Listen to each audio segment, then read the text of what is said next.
आप तो चुने हुए क्रीमी लेयर को अपने साथ जोड़ लेते हैं और आप कहते हैं कि मैं उनके वोट से जीत जाऊंगा और वो रिप्रेजेंट करते हैं पूरे ग्रेजुएट्स को। ऐसा कतई नहीं होने देगा इस बार राष्ट्रीय जनता दल और महागठबंधन की सभी टीम जन जन तक घर घर तक जाके वोट बना रही है। हम लोगों ने जमीन पे जाके जगाया कि भाई तुम वोटर हो, तुमको संविधान ने अधिकार दिया, लेकिन तुमको कभी वोटर बनने का मौका नहीं दिया गया। आप एक आदमी को जमीन से उठा के फर्श से उठा के अर्श पे रखने का काम कभी नहीं किया आपने। आप एक बात बताइए ना, ग्रेजुएट कॉन्स्टिट्यूएंसी का एमएलसी का काम कोई नाला बनवाना थोड़ी ना साहब। क्या उन्होंने कभी किसी तरह का हक अधिकार उनके लिए किसी तरह का नीति निर्धारण का काम किया? कभी नहीं किया। आप उनके रिकॉर्ड में उठा सकते हैं। राष्ट्रीय जनता दल ने गोपी किशन के नाम पर मोहर लगाई है। तिरहुत जो ग्रेजुएट हलका है, जो दिव्य चंद ठाकुर के एमपी चुनने के बाद सीट खाली हुई थी, वहां पर जनता दल यूनाइटेड के उम्मीदवार अभिषेक झा से उनका मुकाबला होगा। पढ़े लिखे व्यक्ति तेजस्वी प्रसाद यादव ने हामी भरी और लालू प्रसाद यादव ने इस पर मोहर लगा दिया। गोपी जी, मुकाबला सख्त होगा या ये कि एक उम्मीद है लोगों को कि भाई तिरहुत में एक उम्मीदवार अच्छा नहीं मिल रहा था, दिव्य चंद ठाकुर से लोग नाराज थे, ऐसी बात थी क्या?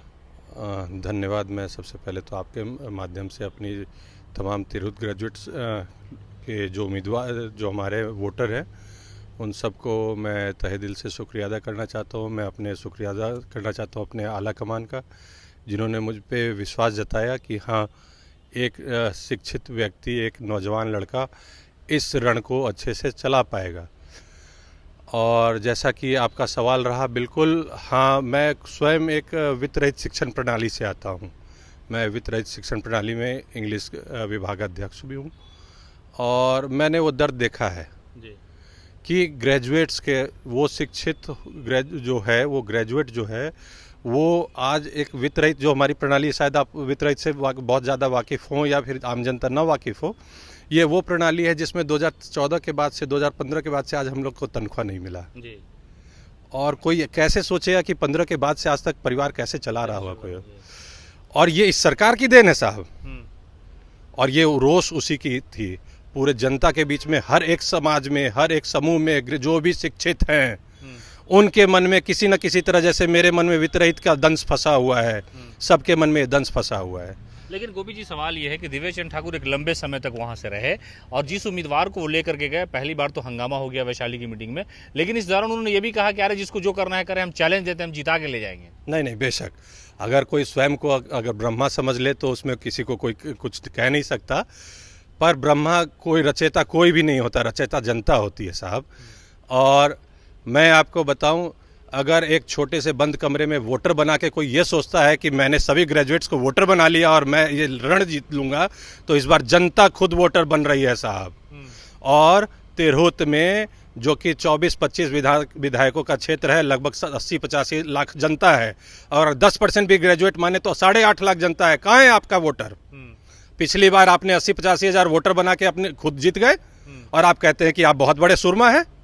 बनाइए पूरा वोटर, आइए मैदान में और तब बताए कि सरकार के खिलाफ क्या लोगों का दंश है। आप तो चुने हुए क्रीमी लेयर को अपने साथ जोड़ लेते हैं और आप कहते हैं कि मैं उनके वोट से जीत जाऊंगा और वो रिप्रेजेंट करते हैं पूरे ग्रेजुएट्स को। ऐसा कतई नहीं होने देगा इस बार राष्ट्रीय जनता दल और महागठबंधन की सभी टीम जन जन तक घर घर तक जाके वोट बना रही है। उम्मीद है, नेता ने आशीर्वाद दिया, लालू यादव ने दुआ दी होगी, तेजस्वी ने आशीर्वाद दिया, उम्मीद है कि मुकाबला आसानी से जीत सकते हैं या मुकाबला सख्त होगा?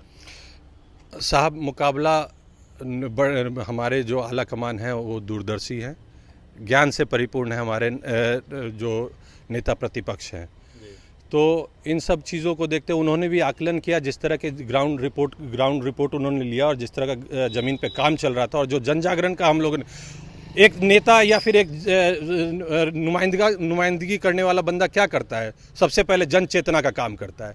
हम लोगों ने जमीन पे जाके जगाया कि भाई तुम वोटर हो, तुमको संविधान ने अधिकार दिया, लेकिन तुमको कभी वोटर बनने का मौका नहीं दिया गया। क्यों? तुमको पता ही नहीं चला कि किस दिन वोट बन रहा था, तुमको पता ही नहीं चला कि कौन चुना गया। तुमको सिर्फ इतना पता था ग्रेजुएट के वोटर फलाना साहब हैं, कैसे चुने गए, किसने चुना, कोई इल्म नहीं किसी को। अच्छा, एक सवाल ये, दिव्य चंद ठाकुर का अभी जो मामला है वो ये है कि उनका कई सारा बयान आ गया जिसमें उन्होंने ये कहा कि भाई यादव मुसलमान और फलाना फलाना हमारे यहाँ मत आए, तो इससे लोगों में नाराजगी है। देखिए, ये नाराजगी उनके साथ लोगों की हमेशा रही है। ये उन्होंने खुद पता नहीं किस दंभ में कह दिया, लेकिन ये नाराजगी जमीन पे जनता के बीच में हमेशा रहा है। किसी भी एक मतलब कमज़ोर वर्ग के लोगों का काम उन्होंने सिर्फ इतना ही किया होगा या फिर वो भी नहीं किया होगा कि उनकी रोजी रोटी चल जाए। उनको आप एक आदमी को जमीन से उठा के अर्थ से फर्श से उठा के अर्श पे रखने का काम कभी नहीं किया आपने। हर एक ग्रेजुएट को उसके आपने शिक्षा के कारण नहीं, आप एक बात बताइए ना, ग्रेजुएट कॉन्स्टिट्यूंसी का एमएलए का एमएलसी का काम कोई नाला बनवाना थोड़ी ना साहब। उसके लिए तो एक विधायक है, मुखिया है, उनके फंड का काम है। एमपी फंड का एमपी का काम है कि वो आप नीति निर्धारण करवाएंगे। हर एक प्रतिनिधि का अलग अलग तरह का काम है। ग्रेजुएट के एमएलसी का क्या काम है? रोड नाला बनवाना उनका काम नहीं है साहब। उनका काम है उस तरह की नीति निर्धारण करवाना। 24-25 लोगों पे एक है, 24-25 विधायकों पे वो रोड नाला और गेट द्वार नहीं बनवा सकते। उनका काम है क्या उस ग्रेजुएट को जो हमारे क्षेत्र में पढ़ता है, 4 जिलों में पढ़ता है, एक तिरहुत प्रखंड में, इतने बड़े क्षेत्र के ग्रेजुएट्स का क्या उन्होंने कभी किसी तरह का हक अधिकार उनके लिए किसी तरह का नीति निर्धारण का काम किया? कभी नहीं किया। आप उनके रिकॉर्ड में उठा सकते हैं। और आप लोग तो स्वयं मतलब सामाजिक जीवन जी रहे हैं और बड़े पत्रकार आज के तरह मतलब समय में जिस तरह कष्ट में जीवन बिता रहे हैं बिहार में, वो किसी से छुपा हुआ नहीं है साहब। सब ग्रेजुएट हैं। आपके लिए कभी किसी ने काम किया क्या? कोई एक ग्रेजुएट अपने दिल पे हाथ रख के कह दे कि नहीं भाई ग्रेजुएट के लिए ये नियम बना था? कोई नहीं बना साहब। रोड नाला बना के ग्रेजुएट कॉन्स्टिट्यूंसी के एमएलसी का काम नहीं है ये। चलिए, तो गोपी किशन है, राष्ट्रीय जनता दल ने इन्हें अपना उम्मीदवार घोषित किया है और ये कह रहे हैं कि ग्रेजुएशन और ग्रेजुएट के बाद जो दर्द होता है वो लोगों को समझ में। देवेश चंद्र ठाकुर इतने ज़माने से वहाँ से एमएलसी थे लेकिन कोई काम नहीं किया। जो चीज़ें थी, जो ग्रेजुएट अपने आप को समझिए कि समाज से कट जाता है, इतनी शिक्षा के बावजूद भी उसकी स्थिति ऐसी हो जाती है। लेकिन इस बार उन्होंने कहा कि मुकाबला तो हमारा किसी से कोई सख्त नहीं है। पार्टी ने जो हम पर भरोसा किया है वो इसी बात को लेकर के किया है, क्योंकि उन्हें पता है कि उस इलाके में नाराजगी